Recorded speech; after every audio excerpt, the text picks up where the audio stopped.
guys, hello and welcome to the channel EduZone Learning Solution. So guys start करने वाले हैं part number 4 आपका chapter number 2 solution का। यहाँ पर हम लोग जो है आपका चैप्टर फुल ख़त्म करने वाले हैं, जो है ऑलरेडी कंप्लीट हो चुका है। पार्ट 1, 2 और 3 चैनल पर अपलोडेड है। अगर आप नए हो बच्चे तो जाके क्या कर लो, सबसे पहले चैनल को सब्सक्राइब कर लो, ठीक है। सब्सक्राइब करने के बाद अगर आपको एंड तक देखने के बाद वीडियो पसंद आती है तो वीडियो को ज़रूर से लाइक करें, ठीक है। सो स्टार्ट करते हैं हम लोग अभी हमारा पार्ट नंबर 4। चलो सबसे पहला टॉपिक है अपने पास यहाँ पे कॉलीगेटिव प्रॉपर्टीज ऑफ इलेक्ट्रोलाइट्स। देखो भाई, कॉलीगेटिव प्रॉपर्टीज अगर हमें समझना है तो ये समझना पड़ेगा कि यहाँ पर ये जो प्रॉपर्टीज है किस पर डिपेंड करता है, आपका ये नंबर ऑफ पार्टिकल्स पर डिपेंड करता है। यहाँ पे जो भी आप एलिमेंट्स देख रहे हो इन डायग्राम्स में कुछ भी हो सकता है, कोई भी एलिमेंट हो सकता है, कोई भी मॉलिक्यूल हो सकता है। अगर आप देख पा रहे हो यहाँ पे देखो अलग अलग कलर्स है, ठीक है। सो मान लीजिए अगर ये दो वाइट है और ये रेड है, सो ये H2O भी हो सकता है। मैं रैंडमली आपको बता रहा हूँ, कोई स्पेसिफिक मतलब एलिमेंट इन्होंने मेंशन नहीं किया है। आपको यहाँ पे सिर्फ कॉलीगेटिव प्रॉपर्टी को समझना है, ठीक है। सो ये जो मॉलिक्यूल्स के बीच में आप बॉन्डिंग देख रहे हो, ठीक है, वो डिपेंड किस पे करेगा, डिपेंड करेगा आपके नंबर ऑफ पार्टिकल्स डिसॉल्व, ठीक है। जितने नंबर ऑफ पार्टिकल्स आपके डिसॉल्व हुए उस पर ये डिपेंड करेगा। देखो since colligative properties depend on the number of particles dissolved, solution of electrolytes which dissociate in solution should show greater changes than those of non-electrolytes। देखो वापस हम लोग इस पे आ जाते हैं, हमारा सल्यूट पे, सॉल्वेंट पे और सॉल्यूशन पे। कंफ्यूजन नहीं होना है, आपको कंफ्यूज खुद को करना नहीं है।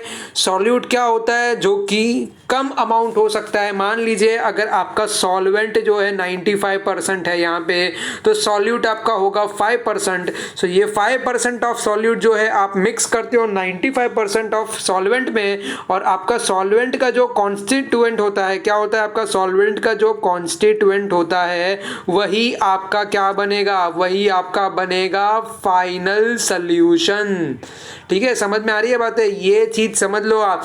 जो आपका कॉन्स्टिट्यूएंट होता है सॉल्वेंट का, वही आपका बनता है फाइनल सॉल्यूशन। सो सब क्या अल्टीमेटली किस पर डिपेंड होने वाला है, सब अल्टीमेटली आपके सॉल्वेंट पर डिपेंड करता है।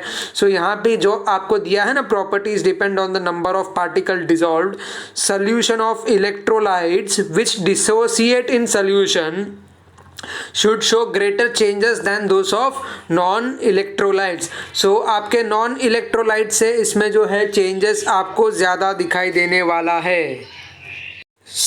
यहाँ पे देखो आप लोग अभी देख सकते हो आपके टेक्स्ट बुक में क्या कंटेंट दिया हुआ है। उसके बेसिस पे हम लोग जो है पॉइंट्स कवर कर लेते हैं, ठीक है। Solution of non electrolytes in water exhibit colligative properties as described in the preceding sections. This solution also give for the dissolved substances, ठीक है। So the molar masses expected from their chemical formulae. The study of colligative properties of electrolytes however require a different approach than used for colligative properties of non-electrolytes. Following are the experimental observation for the colligative behavior of electrolytes. So first one क्या है आपका, the solution of electrolytes also exhibit colligative properties which do not obey the relations of non-electrolytes. The colligative properties of the solutions of electrolyte are greater than those to be expected for solution of non-electrolytes of same concentration। ये cover हो चुका है 2 point पहले ही slide में। The molar masses of electrolytes in aqueous solution determined by colligative properties are found to be considerably lower than the formula masses.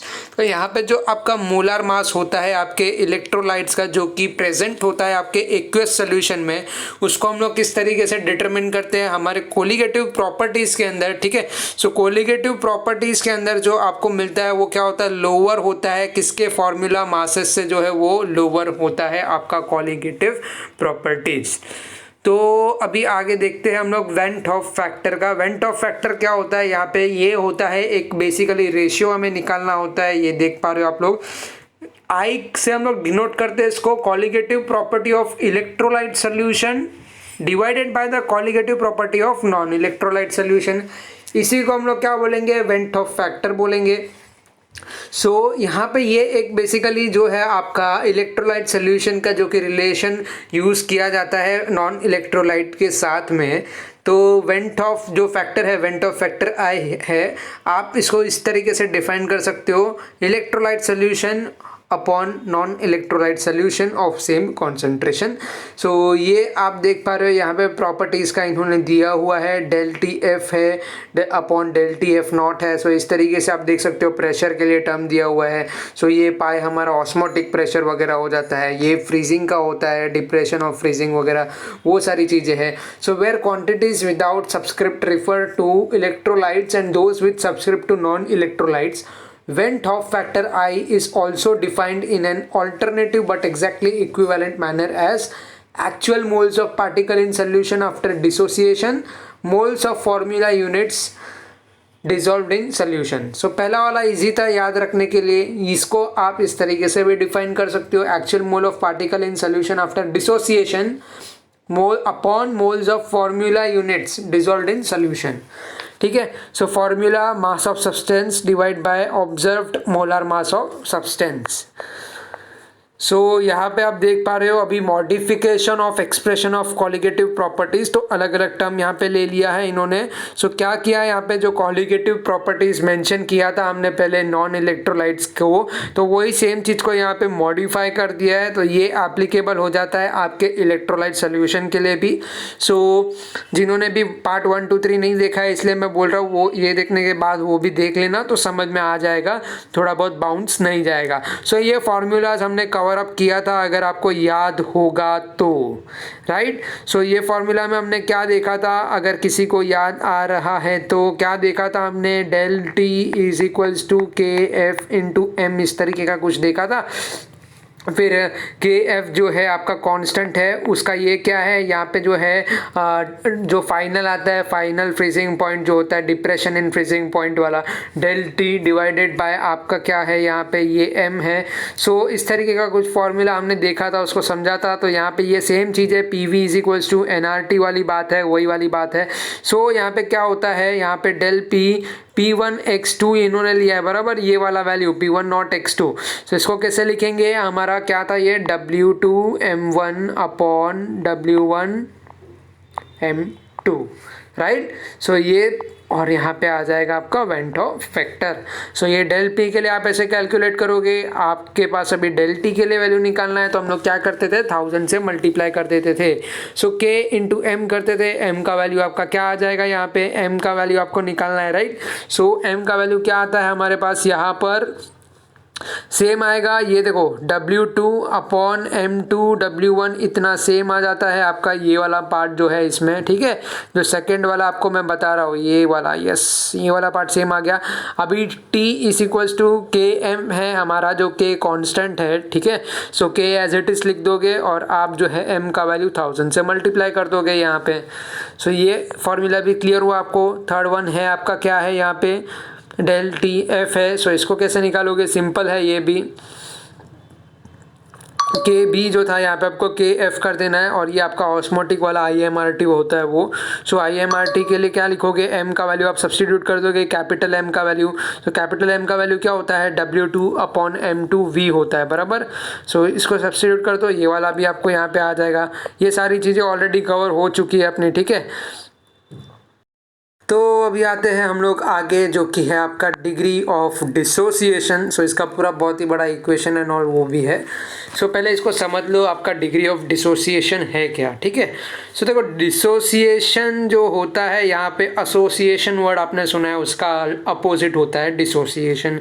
Association यानी हम बोल सकते हैं कि किसी लाइकली टर्म का या फिर किसी यहाँ पे मैचिंग कंपोजिशन का जो है एसोसिएशन होना, यानी बोल सकते हैं एक क्रिएशन होना, राइट। सो एक यूनिटी होना, वैसा होता है आपका एसोसिएशन। अगर डिसोसिएशन की बात करें तो क्या हो सकता है, आपका जो मॉलिक्यूल है उसको डिसोसिएट कैसे करेंगे हम लोग, उसका डिसोसिएशन होता है मतलब कि उसको टुकड़ों में विभाजित करना। यानी the degree of dissociation is the phenomenon of generating current carrying free ions, क्या है, generating current carrying free ions which are dissociated from the fraction of solute या solute, जो भी आप बोलो, dissociated from the fraction of solute at a given concentration. So देखो भाई यहाँ पे आ जाता है आपका relation between Venthoff factor and degree of dissociation. ये ले लिया इक्वेशन, यहाँ पे इसको देख पा रहे हो आप लोग, फ्री आयंस में किस तरीके से डिवाइड किया है, कांस्टेंट कॉन्सेंट्रेशन लिया है, x एंड y आपका क्या है, ये कॉन्सेंट्रेशन का वैल्यू है, और a और b आपका क्या है, ये आपके मॉलिक्यूल्स का आयन है जो कि पॉजिटिव है और निगेटिव है।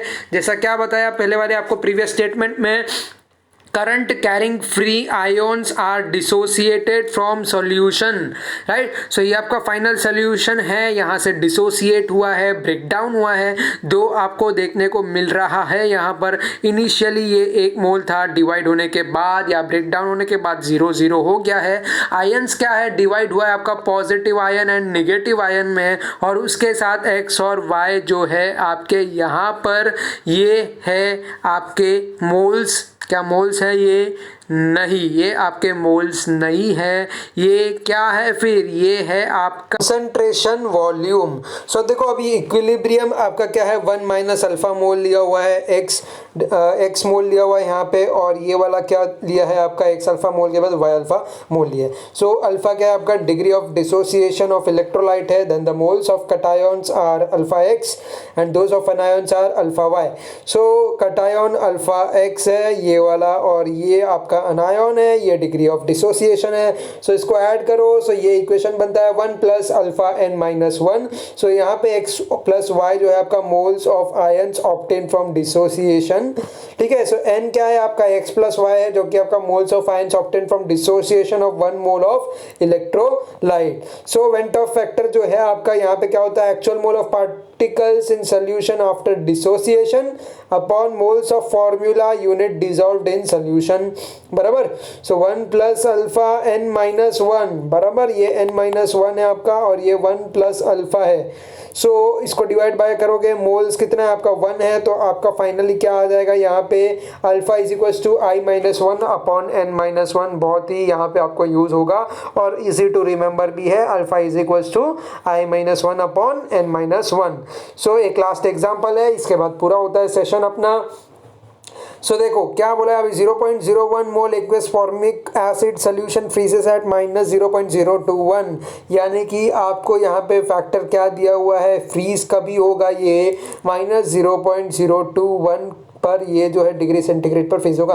Calculate degree of dissociation, dissociation यानी अल्फा निकालना है, के एफ कितना दिया है, 1.86 दिया हुआ है। सिंपल अपना क्या आएगा, T is equal to K F M वाला आ जाएगा। यहाँ पे डिग्री ऑफ डिसोसिएशन दिया है, अल्फा निकालना है आपको, तो वेंटॉफ फैक्टर यानी आई से मल्टीप्लाई करना पड़ेगा।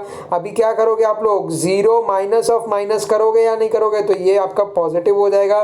यहाँ पे आपको क्या दिया हुआ है, 0.01 मोल दिया हुआ है पहला ही।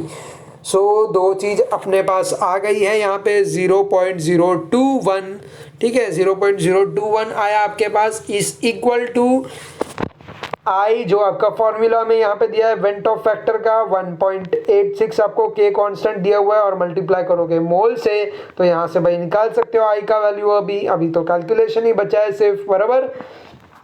सो क्या करोगे आप लोग, सिंप्लीफाई करने के लिए इसको कर दोगे आप लोग 21 अपॉन 18.6 कर दोगे यहाँ पर। सो आपको यहाँ पे इसका आंसर कितना आ जाएगा, यहाँ पे इसका आंसर आएगा 1.13 आएगा इसका आंसर, बराबर। ये कैलकुलेशन सिंप्लीफाई करोगे तो ये पार्ट आ जाएगा आपको। उसके बाद आपको क्या करना है, आई माइनस 1, ठीक है। सो आई माइनस 1 निकाल दोगे यहाँ पे, और अल्फा का वैल्यू क्या आएगा 1.13, ये जो निकाला आपने 1.13 माइनस 1, यहाँ पे n का वैल्यू क्या आएगा, यहाँ पे n का वैल्यू यहाँ पे 2 आएगा, ठीक है। सो क्या आया फाइनल आंसर, 13% आया।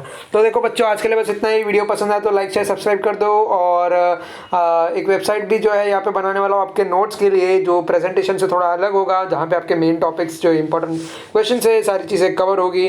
तो सब्सक्राइब करके रखो, मिस मत करना कोई भी चीज़, ठीक है।